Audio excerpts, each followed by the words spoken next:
Plus, you need to know and understand that suicide is not always a decision of the person himself. There are those in our structures who benefit from pushing people to commit suicide. It's just that people are used to living and not seeing many things. That's how you think there are so many cases when people who have everything wonderful in life, they raise children, make plans,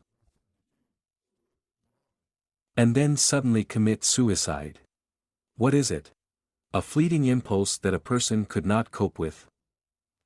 Has your mood plummeted to the point of killing yourself? Or cases when an absolutely adequate mother takes her child in her arms and walks with him out the window? Or pushes his children onto the tracks under a subway train? What is the reason for such actions?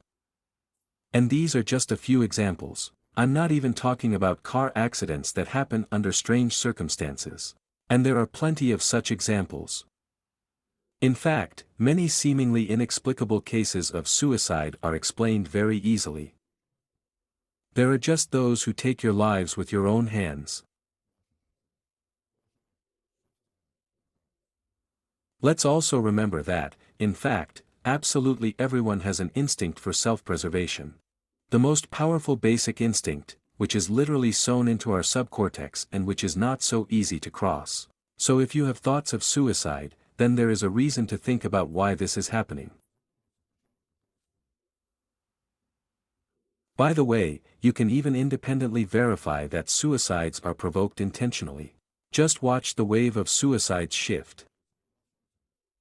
Now there is such a situation in the world that many people are forced to leave their territories.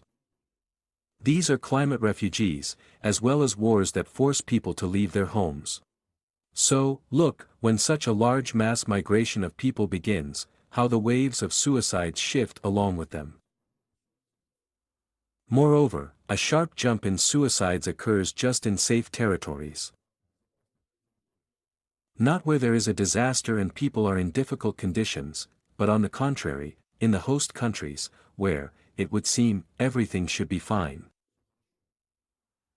Do you know why this is happening?